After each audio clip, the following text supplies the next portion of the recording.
Lahore high court کے justice شاہد جمیل خان نے استعفی دے دیا۔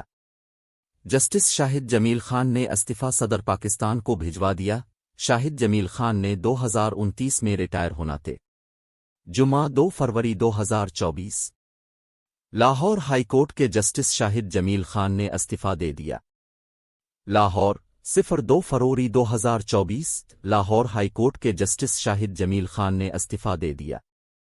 جسٹس شاہد جمیل خان نے اپنا استعفی صدر پاکستان کو بھجوا دیا۔ لاہور ہائی کورٹ کے جسٹس شاہد جمیل خان نے 2029 میں ریٹائر ہونا تھا۔ جسٹس شاہد جمیل مارچ 2014 کو لاہور ہائی کورٹ کے جج تعینات ہوئے تھے۔ جسٹس شاہد جمیل خان کے اچانک مستعفی ہونے کی وجوہات تاحال سامنے نہیں آئی۔ اس سے قبل سپریم کورٹ کے 2 ججز بھی مستعفی ہو چکے۔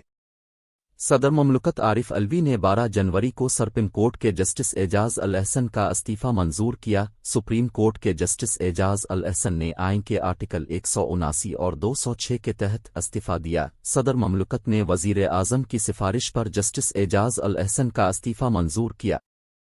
جسٹس اعجاز الاحسن نے اپنا تحریری استعفی گزشتہ روز صدر مملکت ڈاکٹر عارف علوی کو ارسال کیا تھا۔ Justice Ijaz ul Ahsan supreme court میں سینیارٹی لسٹ میں جسٹس طارق کے بعد دوسرے نمبر پر تھے اور وہ انہیں آئندہ کے چیف جسٹس کا عہدہ سنبھالنا تھا۔ جسٹس اعجاز الاحسن کے استعفے کے بعد جسٹس منصور علی شاہ آئندہ چیف جسٹس پاکستان ہوں گے۔ یہاں واضح رہے کہ جسٹس اعجاز الاحسن کے مستعفی ہونے کے بعد سپریم کورٹ میں بڑی تبدیلیاں ہوئی ہیں۔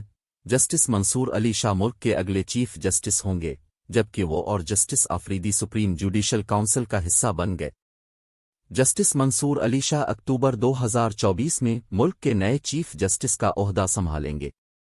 جسٹس منصور علی شاہ اکتوبر 2024 میں چیف جسٹس کا عہدہ سنبھالنے کے بعد 3 سال سے زائد عرصے کے لیے چیف جسٹس کے عہدے پر براجمان رہیں گے۔ اسی طرح سپریم کورٹ کے جسٹس مظاہر علی نقوی بھی مستعفی ہو گئے تھے۔